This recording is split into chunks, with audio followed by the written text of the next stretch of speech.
नमस्कार दोस्तों, 16 मई 2022 को साल 2022 का पहला चंद्र ग्रहण आ रहा है। दोस्तों 30 अप्रैल को साल का पहला सूर्य ग्रहण लगा था, ये हम सब जानते हैं। अब साल का पहला चंद्र ग्रहण 16 मई 2022 सोमवार को लगने जा रहा है। दोस्तों इसके बाद जो दूसरा सूर्य ग्रहण और चंद्र ग्रहण आएगा वो 25 अक्टूबर और 8 नवंबर को यानी साल के आखिर में आएगा। तब तक कोई चंद्र ग्रहण या सूर्य ग्रहण आने वाला नहीं है। दोस्तों चलिए जानते हैं 16 मई 2022 के चंद्र ग्रहण के बारे में। वर्ष 2022 का चंद्र ग्रहण 16 मई 2022 को वैशाख पूर्णिमा के दिन दिखाई देगा। जी हाँ, इसी दिन वैशाख पूर्णिमा भी है और इसी दिन बुद्ध पूर्णिमा भी आ रही है। यानी वैशाख पूर्णिमा, बुद्ध पूर्णिमा और चंद्र ग्रहण तीनों एक ही दिन एक साथ रहने वाले हैं 16 मई 2022 को।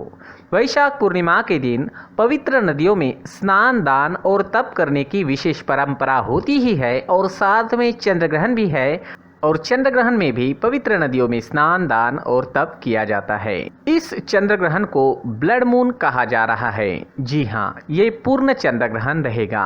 दोस्तों बताया जा रहा है कि चंद्र ग्रहण दक्षिणी पश्चिमी यूरोप, दक्षिण अमेरिका, पैसिफिक, अफ्रीका, उत्तरी अमेरिका, अटलांटिक, अंटार्कटिका, दक्षिणी पश्चिमी एशिया, हिंद महासागर में दिखाई देगा।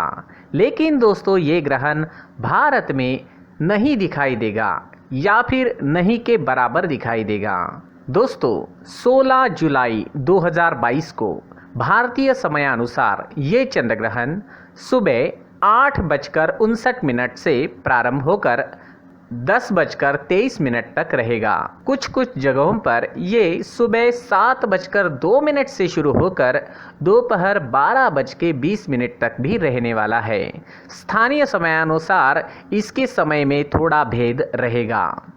दोस्तों चलिए जानते हैं सूतक काल के बारे में। भारत में इस ग्रहण का सूतक काल मान्य नहीं है। जी हाँ, क्योंकि ये ग्रहण भारत में नहीं दिखाई देगा, परंतु हाँ दिखाई देगा वहाँ चंद्र ग्रहण के प्रारंभ होने के 9 घंटे पूर्व सूतक काल प्रारंभ हो जाएगा, जहाँ ये चंद्र ग्रहण दिखाई देगा। ग्रहण में लगने वाला सूतक काल एक अशुभ अवधि होती है, जो ग्रहण से पूर्व लगता है और ग्रहण समाप्ति के साथ ही खत्म हो जाता है। क्यों होता है चंद्र ग्रहण? क्या ये आप जानते हैं दोस्तों? सूर्य और चंद्रमा के बीच में जब धरती आ जाती है तब धरती की छाया चंद्रमा पर पड़ती है, इसे हम चंद्र ग्रहण कहते हैं। दोस्तों वैदिक पंचांग की गणना के अनुसार साल का ये चंद्र ग्रहण, साल 2022 का ये चंद्र ग्रहण 16 मई को वृश्चिक राशि में लगने जा रहा है। जी हाँ, ये चंद्र ग्रहण वृश्चिक राशि में लगेगा और विशाखा नक्षत्र में लगेगा। सारी के सारी 12 राशियों में से मेष, सिंह और धनु राशि के जातकों पर इस ग्रहण का प्रभाव काफ़ी ज़्यादा सकारात्मक पड़ेगा। जी हाँ, ये 3 राशियां हैं दोस्तों, मेष, सिंह और धनु।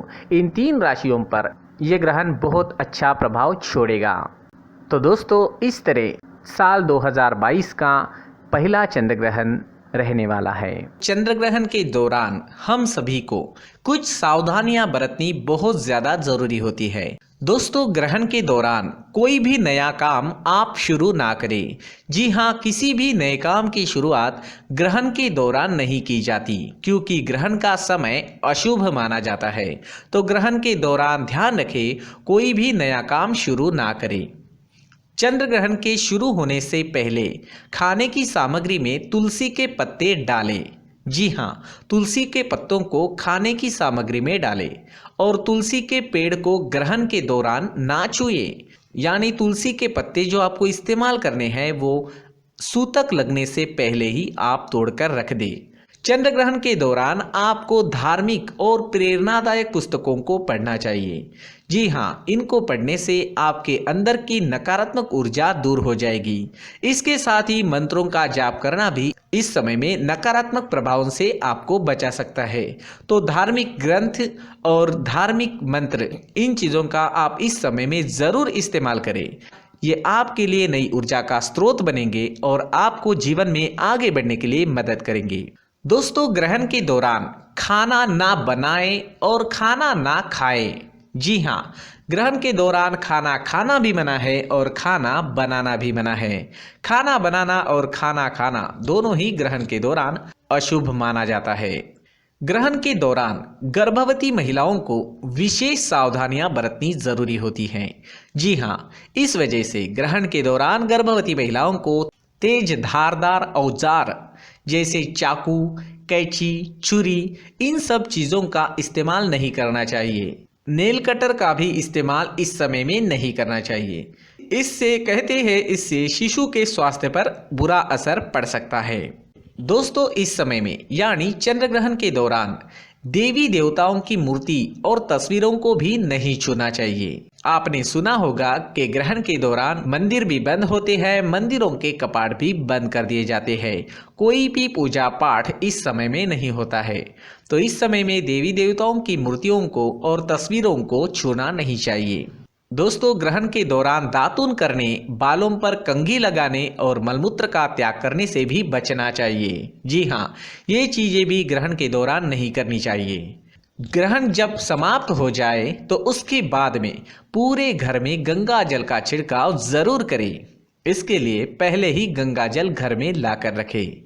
ग्रहण समाप्ति के बाद यदि आप ज़रूरतमंदों को जरूरी चीजें दान करते हैं तो इससे आपको अच्छे फलों की प्राप्ति होती है।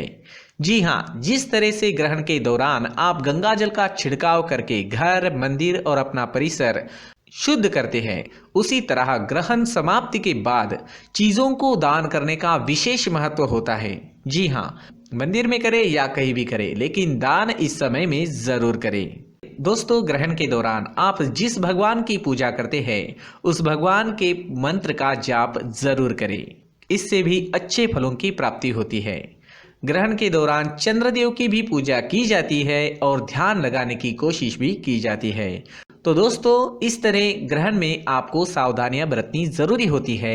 ये सारी सावधानियां चंद्र ग्रहण के दौरान आप सभी लोग जरूर बरतें। दोस्तों, अब जानते हैं चंद्र ग्रहण पूर्णिमा के दिन क्यों पड़ता है। जैसे कि हम सब जानते हैं, सूर्य ग्रहण पड़ता है अमावस्या के दिन और चंद्र ग्रहण पड़ता है पूर्णिमा के दिन। लेकिन दोस्तों, हर पूर्णिमा को चंद्र ग्रहण नहीं पड़ता।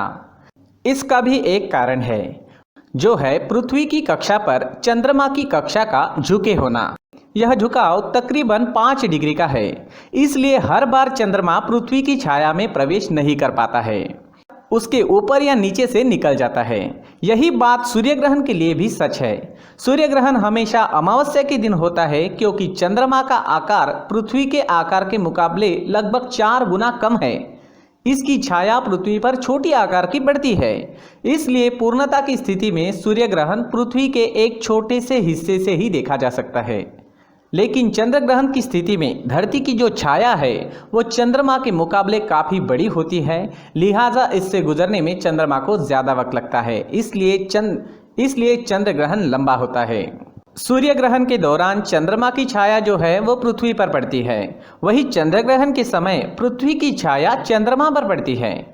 जैसे कि मैंने बताया है, जब सूर्य और चंद्रमा के बीच पृथ्वी आ जाती है तो सूर्य की पूरी रोशनी चंद्रमा पर नहीं पड़ पाती। इसे चंद्र ग्रहण कहते हैं। जब सूर्य, पृथ्वी और चंद्रमा एक सरल रेखा में होते हैं तो चंद्र ग्रहण की स्थिति होती है। चंद्र ग्रहण हमेशा पूर्णिमा के रात में ही होता है।